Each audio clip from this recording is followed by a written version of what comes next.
Greetings, Herald of Andraste. How fares your quest to seal the breach? Well, you know how these things go. At least, I hope someone does. You laugh to bring a little light into the darkness. And I'm glad to see it. Too many see laughter as antithetical to the chant of light. They imagine Andraste as a grim warrior all her life, forgetting that she loved and was loved in return. I hope she found time for laughter during her trials, as I hope you do.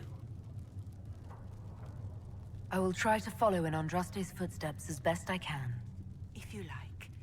But Andraste forged her own path, guided as she was by her visions. Look to Andraste for guidance, but ultimately, the Maker has made this your task to fulfill. In any case, I pray this Inquisition proves less brutal than its predecessor. I don't believe I've had the chance to speak candidly with a revered mother. Can you tell me about the Chantry? I presume you mean deeper questions about the organization itself. I trust the Chantry at Ostwick taught you the basics. What is your stance on magic? Andraste put it simply.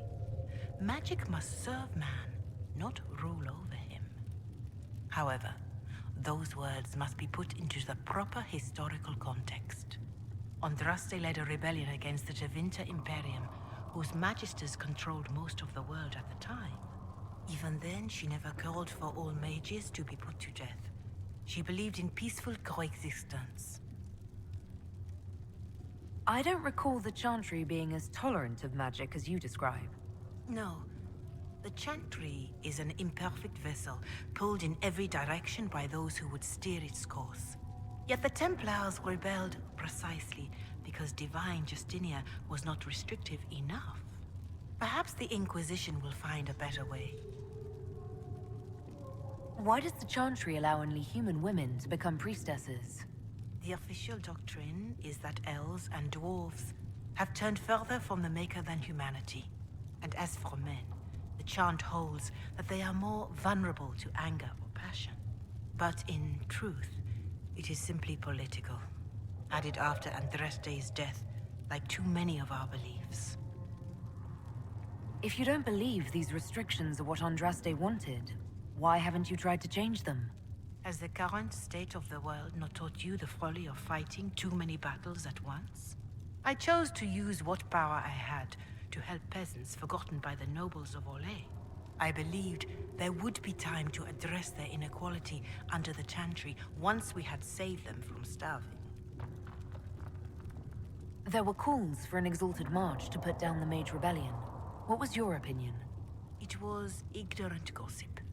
An exalted march only succeeds when it carries the will of the people. Even then, it cannot be undertaken lightly. People are too easily frightened.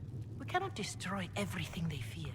An exalted march is justified only against a true threat to this whole world. It is an offense to the Maker to use it as a political bludgeon, or as a means of spreading the chant of light.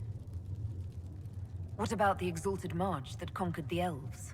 That is a hotly debated matter in some circles of the Chantry. The elves had conquered Montsemard and threatened Val Rayo itself. They were not helpless victims. But even then, Orlais was the only nation to provide troops.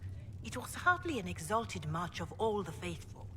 The Maker wishes his world to spread by example, not by war.